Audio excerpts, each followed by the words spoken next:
어떤 집에 저녁에 아빠가 워낙 코를 심하게 골아서 엄마랑 아기가 잠이 안 드는 거예요. 아빠는 자기가 코 고는지도 모르고 자기 때문에 아내랑 아기가 잠을 못 자는 것도 몰라. 이게 카메라로 안 찍혔으면 모를 일이었어요. 근데 아내가 아니라 아기가, 갓난 아기가 얼마나 괴로웠던지 코 고는 아빠를 어떻게 하는지 한번 봐봐요.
야, 이게 참 저는 깜짝 놀랐어요. 여러분, 이게 아빠가 아침에 일어났을 때 왜 뺨이 이렇게 아픈지 이거 몰랐을 거예요. 카메라로 찍혔으니까 알았죠. 그렇죠? 깨어있는 사람과 아기인데 이게 나이의 문제가 아니죠. 잠들면 몰라요. 잠들면 몰라요. 신앙생활도 깨어있냐 잠들었냐 이 차이인데 잠든 사람은 몰라요. 아기도, 이 어린 아기도 깨어있으면 알아요. 뭐가 나에게 가장 지금 문제가 되는지. 이게 단순히 그냥 영상으로 제가 여러분들 웃기려고 한 게 아니라 만약에 이게 카메라로 안 찍혔다면, 이걸 우리가 보지 못했다면 이 아빠는 자기 뺨이 왜 이렇게 후덜덜하고 아픈지, 왜 이렇게 밤새 자기가 괴로워했던지 알았겠습니까? 몰랐겠죠. 보니까 알죠. 여러분, 나이를 떠나서 신앙은 결국 하나님을 만나는 겁니다. 우리 학습자, 또 우리 세례 받으시는 분들, 여러분들이 신앙생활을 몇 년 했든지 간에 그것은 우리가 교회 법상 나이가 어느 정도 차고 교회 생활이 얼마가 되면 그 규칙 안에서 여러분을 세례도 주고 학습도 하는 거지만 그것은 우리가 서로를 지켜가기 위한 약속인 거지, 하나님을 아는 건 그거하고 꼭 똑같은 비례하는 순서로 시간이 흐르진 않아요. 오히려 이 가운데 교회 오래 다녔는데 하나님을 알지 못하는 이들이 들어있을 수 있고, 오늘 생짜백인데 잠을 못 이루고 하나님을 기뻐하며 만날 수 있는 사람도 이 자리에 있을 수 있어요. 결국 봐야, 하나님을 만나야 우리 안에 믿음이 생기는 거거든요. 그래서 대부분 사람들이 하나님을 믿으라고 할 때 하나님을 보여달라고 하죠. 여러분, 하나님을 어떻게 봅니까? 여러분, 세균을 어떻게 봅니까? 여기에 있는 세균이 있다고 우리는 알고 믿죠? 이 세균이 안 보이는데 어떻게 봅니까? 현미경으로 보죠. 우리가 밤하늘을 보면 별이 반짝거리는 거 알죠? 그러나 그 별이 반짝거리니까 있다고 하지만 그 별이 실제로 어떻게 생겼는지 어떻게 봅니까? 그렇죠. 망원경으로 보죠. 우리 이게 위장에 어떤 이렇게 궤양 이런 게 있다는 걸 어떻게 봅니까? 내시경으로 보죠. 분명히 보는 도구들이 있죠. 그렇죠? 여러분, 그럼 하나님은 뭘로 봅니까? 하나님은, 여러분들이 지금 정답을 여러 가지로 말씀 다 맞는데 제가 전하고자 하는 답은 이거예요. 하나님은 믿음으로 봅니다. 그러니까 하나님을 학문으로 보려고 하면 안 보여요. 하나님을 자기 이성으로 보려고 하면 안 보여요, 절대로. 하나님을 자기 경험으로 보려고 하면 안 보여요. 하나님은 믿음으로 보는 거예요. 믿음이 도구죠. 여러분, 믿음은 최상의 신앙인의 목적이 아닙니다. 여러분, 우리가 믿음을 강조한다고 해서 믿음 제일주의가 되면 안 돼요. 그 말이 무슨 말이냐면, 와, 믿으면 뭐든지 가능하대. 이게 믿음 만능주의예요. 여러분, 믿음은요, 내가 믿는다는 게 중요한 게 아니라 믿음의 대상이 중요해요. 믿음으로 하나님을 보니까 그게 귀한 거지. 믿음으로 엉뚱한 걸 보면 그 믿음은 잘못된 거예요. 바꿔 말해서 죽은 신이라고 치죠. 하나님이 아닌 다른 신. 나 그 신을 진짜로 믿습니다. 나 정말로 믿습니다. 근데 그 대상은 죽은 신이고 다른 신이에요. 응답이 있을까요, 없을까요? 없죠. 믿음 제일주의가 아니라는 게 그런 뜻입니다. 우리는 믿음 제일주의를 표방하는 성도들이 아니에요. 믿음이라는 도구로 하나님을 보는 거죠. 믿음은 우리가 보지 않는 이상은, 그러니까 하나님을 만나기 전까지는 과연 믿음이 진짜 이게 될까? 이게 우리 가운데 늘 반복되는 회의감입니다. 고민이죠. 그러나 믿음이 없을 때에도 사실은 하나님을 볼 수 있어요. 오해하지 마세요. 우리가 한글이 없을 때 뭘로 우리가 언어를 통용했죠? 한자로. 그렇죠? 세종도약 이전에는 한글이 없었어요. 물론 이제 우리가 쓰는 언어들이 있었겠지만 문자적으로 보면 애들이 글자를 압니까 모릅니까? 어릴 때? 모르죠. 그럼 애들한테 이게 컵이라는 키읔에다가 어에다가 비읍이라는 받침을 한글로 보여주면 알아요, 몰라요? 모르죠. 그래서 컵을 가르칠 때 뭘 보여주죠? 이걸 보여주죠. 그림으로든지 실물로든지. 언어가 없을 때는 그림으로 또는 실물로 보여주는 것처럼 우리가 믿음이 아직 미약할 때는 하나님을 보지 못하는 게 아니라 사실은 하나님이 보여주는 또 다른 방법이 있습니다. 그게 실물로 보여주시죠. 그래서 12절 13절에 나와요. 그의 종 이스라엘 후손 곧 택하신 야곱의 자손 너희는, 그 다음부터 우리 세례자 학습자 읽어볼까요? 시작. 행하신, 자, 행하신 뭐와 기사, 그리고 뭐? 이적. 이걸로 보여주셨어요. 그럼 기사는 뭘까요? 놀라운 걸 말해요. 굉장히 깜짝 놀랄 만한 게 기사고, 이적은 기적이죠. 이거는 사인이 어떤 그 기적 안에 나타내는, 상징하는 사인이 있는 걸 말해요. 여러분, 예를 들어서 10가지 재앙, 피, 개구리, 피개, 이파, 파리, 악질, 독종, 우박, 메뚜기, 흑암, 장자. 자, 이 10가지 재앙은 기사입니다, 기사. 그래서 10가지 재앙이 끝날 때마다 여호와인 줄 알리라, 여호와인 줄 알리라. 기사를 통해 하나님을 보이신 거예요. 그러나 바로가 믿어요, 안 믿어요? 안 믿죠. 이스라엘 백성들은 믿어요, 안 믿어요? 믿죠. 그러니까 믿음이 없지만 기사를 통해서 보여주니까 하나님이 이스라엘 백성들이 믿게 되는 거, 이게 기사예요. 두 번째, 이적은 뭐냐? 애굽에서 탈출해서 홍해 가를 때, 메추리를 줄 때, 또 만나를 줄 때, 반석에서 물이 나오게 할 때, 이건 다 이적이에요. 이적에는 사인이 들어갔어요. 어떤 상징하는 게 있어요. 자, 홍해는 죄에서 우리가 벗어나 하나님의 자녀가 되었다는 이 강을 가르며 죄를 건너갔다라는 하나의 사인이에요. 강을 갈랐다, 이 현상 자체도 중요하지만 그보다 더 중요한 건, 와, 우리랑 갈라놓았던 이 죄가 갈라져서 하나님께로 우리가 건너갔다. 메추라기와 만나는 뭐를 상징할까요?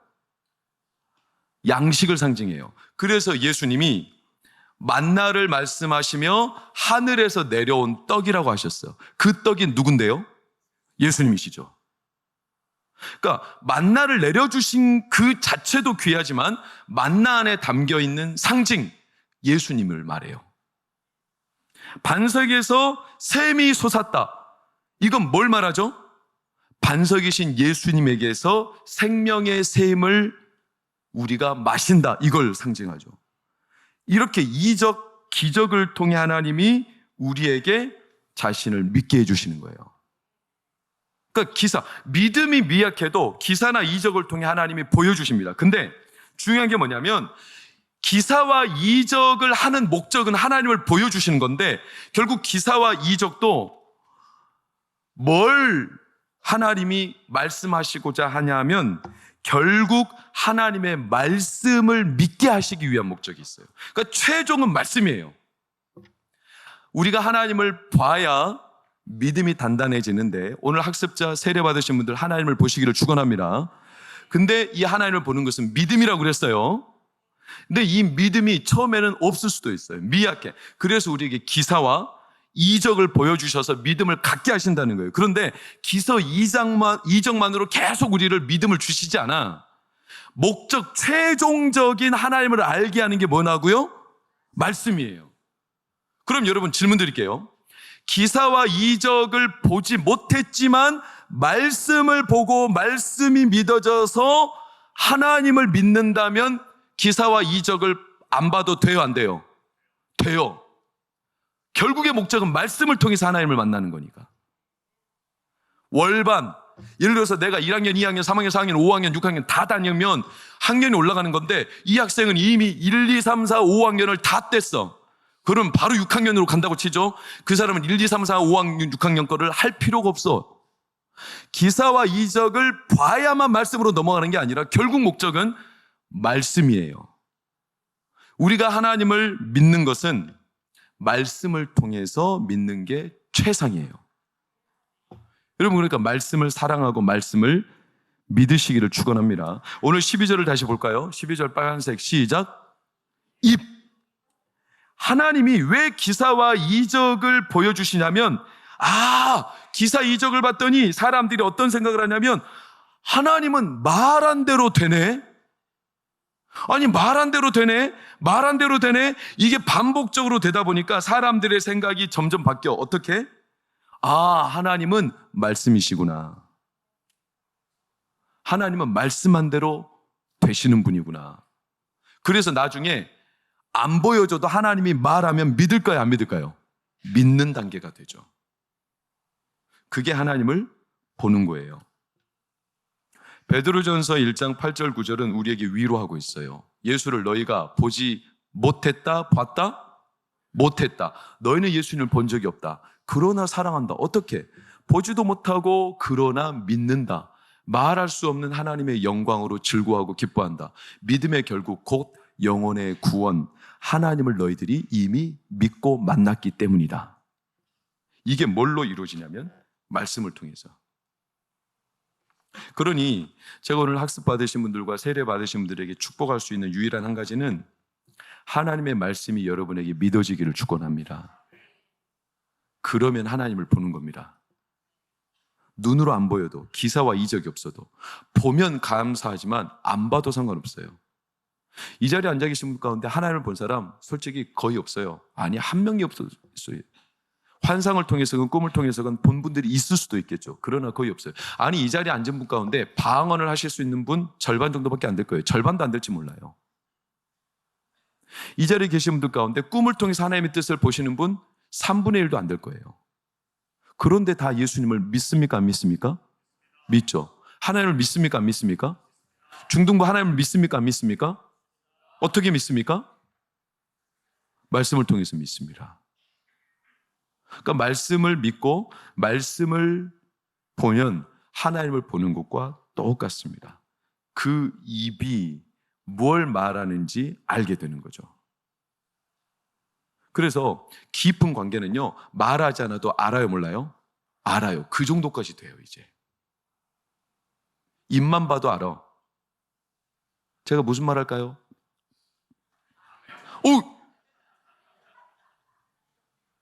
제가 무슨 말 할까요? 봐요, 알죠? 입만 봐도 알 수 있는 단계까지 와요.